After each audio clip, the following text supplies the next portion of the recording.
Hey guys, I'm all back again. Welcome to another glorious day with the Galaxy Z Flip 5. Today is day 10. I'm going to walk you through another day in the life. I began my day, ironically, at 8:45 p.m. I unplugged the phone. It is 100% charged, and we're ready to take over the world. So basically went to bed after that, but after feeding my baby. But at 2 a.m. I woke up, found him again. Started playing around with the cover display in the middle of the night. I still find it slightly challenging to unlock the phone with my left hand once the phone is closed because I have to reach my left index finger a little bit further to unlock it. And once I do that, you do see this unlock symbol right here. It's very small and subtle. That screen's going to show unlock, and once that happens, you can start scrolling back and forth. And at that point, you can do minor customization on the front. You can change the wallpaper. You can zoom in and out just to see all the panels you have. You can scroll to all the different widgets there is, or the kind of like mini apps, can scroll to them as well. And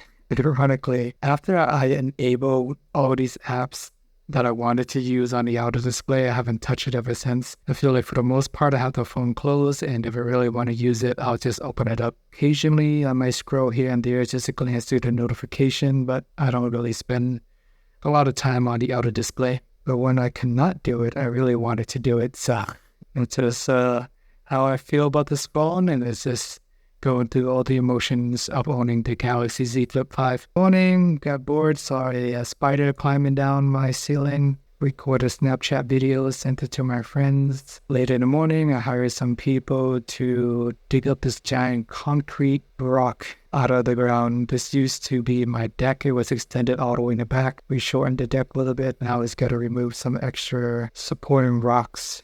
And it took these guys 2 days to do it. They had to leave and come back and use a hammer drill and all that. You'd think they can just dig it up and pull it away, but things are never as easy as they seem. Good thing I hired them to do it, as I know I would not be able to lift that 200-pound rock up by myself. But anywho, Snapchat works here just fine as well. Here is what a random picture of food looks like on this phone. 3:30 p.m. phone is at 49%, and I'm reading through an article about some of the features on the Pixel 8 and Pixel 8 Pro. Very excited to try out these new phones. I'm actually just going to be trying the 8. Maybe I'll do the 8 Pro later, but anytime I get a new phone, I try to do some quick research on what new features that is happening. So I'll test out this Galaxy Z Flip 5 for a few more days, and I'll switch over to the Pixel. And with Pixel phone, it's all about software. This year, one of the biggest changes that Google made is they will be supporting their phone for up to an incredible 7 years. That is unheard of for Android. I think Apple usually support their phones for at least 4 to 6 years, and maybe some random phone cycle, it might have hit the 7-year mark, even though they have never officially committed to it. But I know at a bare minimum, they tend to support their phone at least 5 to 6 years. But it's nice to see that Google is fully committed to supporting these Pixel. Makes it very exciting. It's going to make the phone worth more. I know every single Android phone out there, you basically see the price drop anywhere from 25 to 50% within a year. And that's because they keep popping out new phones and not really supported for long periods of time. But Google is changing the tone with the Pixel 8, and I'm really excited to see the direction that is headed into. Hopefully Samsung and others going to do follow the same as well, but we shall see. In all my prior videos, I've always talked about how Samsung offer longer software support than Google by 1 year, but now Google tops Samsung by 3 extra years, so yo, move Samsung. But yeah, definitely exciting stuff to hear. And in terms of some of the features that the Pixel 8 have is the ability to edit group selfie. I think the way it works is you can take a whole bunch of photos. If you're in a group settings, one person has their eye closed, the other person got their mouth open, Google will let you swap their face and make it look nicer. It is cool in theory. I'm curious to see how it's actually going to work. And the topic of what is a photo is debatable. People Photoshop their photos all the time.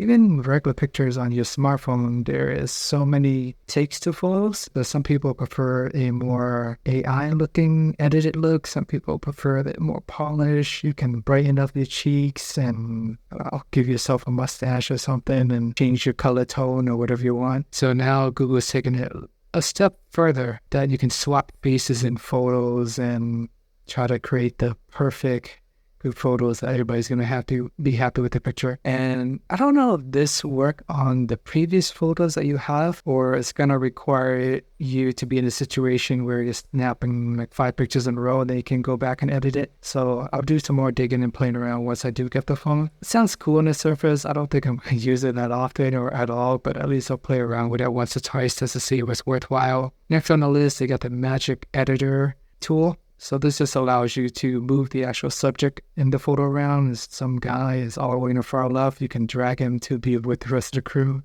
I'm a little bit skeptical anytime you move things around or delete things like the magic eraser. It might have some weird blotchy and weird effects that's going to require additional editing. Magic eraser was like that. Samsung, I don't even know what they call their eraser thing, but object removal or something. It never really works the way you expect it to, or it requires additional work to make the picture look better. I know I'm going to a lot of details about these pixel features on Galaxy Z Flip 5 day in the life video, but the good thing about all these features at first is Google make them exclusive to the Pixel, but down the line they eventually add magic erasers and all these functionality available to the rest of the Android world. So it's nice to be able to see a sneak peek in things that we could possibly get down the line. I believe if you upgrade your plan to higher storage, they would include some of these features, so we can be on the lookout for those down the line. And next thing I look forward to is just the magic audio. I think that's what they call it, audio magic. So basically, if you record a video, you can go back, edit background noise, filter out all the background noise, dog barking, people yelling. I'm curious to see how that's going to work. In all the videos that I create, I just use regular smartphones, and my computer is really loud in the background. You hear a lot of background noise, the fan is rumbling. I use Adobe Podcast AI to edit the audio. Sometimes it can sound a little bit choppy and weird, especially if I'm sitting in a car and trying to filter out all the noise from the car. But we'll see how the audio magic work on the Pixel 8 series, so look forward to playing around with that as well. The recording app is getting a summary function. That sounds really cool. I'm looking forward to using those in meetings, and if I go back on it, see how accurate it is. Because I noticed that even though I do like having the recording app and being able to see all the speakers, I never really go back and look at it. But maybe having a summary function, that's going to be helpful. Next features that Google is having is some Magnifying Glass App. I have no idea why they want to do this or why is there even a need. You can just take out your camera and zoom in an object if you really want to magnify or zoom in something. But who knows? Google is known for making stuff and then chucking it down the line. So we'll see if there's a need for it. And then they got the Zoom AI. This is available to the Pro model only. So essentially it allows you to zoom into a photo after you've taken it later on. Like for the example they gave is the Golden Gate Bridge. You can zoom it all the way in and AI is going to be able to fill in all the weird pixels or graininess. Not sure why that's for the Pro specific model only, but I guess they got to give you some reasons to pay $300 more for the Pro model. So sometimes you just gotta manufacture reasons, and I think this is one of those examples. The Pro model is also going to get a temperature sensor. Not sure why anybody would need it. I wonder if it's going to tell me how hot the G3 chip is going to be. But jokes aside, the temperature monitor allows you to, I guess, measure temperatures of certain things. I'm not sure what people need to measure up. Maybe your chicken and you're baking it. You cannot measure the temperature of people because that requires FDA approval. I'm sure that's coming down the line, but I guess you can just say that you are a concrete or a fruit or water or something and try to measure yourself that way. Alrighty, so let's jump back to day 10. So throughout the day, whenever I'm doing random tasks such as eating, recording videos, if my baby was taking a nap, I like to have him on the baby monitor as I'm sitting at my desk. It's nice that the phone can partially close so I can just sit on the table, be able to monitor my baby. So instead of having the phone lay flat down, it's nice to be able to have it stand up without any phone stand or anything like that readily available. You can just prop up the phone and use it like that. So pretty rare, unique case, very niche use, but I did find a use for this hinge. For dinner, send a Snapchat over to my friends, and at 8:36 p.m., we were looking at 1%. We got 10 minutes left in battery. I record these videos every day using my Galaxy Z Flip 5. I have the cover preview screen on, so it allows me to see what I'm recording. It helps me make eye contact better if I can actually see myself in it. And then from there, I connect my phone to the computer, and then I transfer the video file over. In this case, I did leave it on for a little too long. That's why you see this drop and then the battery did ramp back up. But regardless, I got 24 hours of battery life, maybe knock off 4 hours or something, call it 20 hours of battery life. It's still pretty solid given that I charged it the night before and is able to make it through the whole day the next day before it is time for bed again. Alrighty, so far, pretty happy with the consistency with the battery in terms of standby time. And this wraps up day 10. Let me know if you have any questions, thoughts, or concerns in the comments below. Please check out day 9 if you haven't already. Remember to like and subscribe, and see you guys in the next video.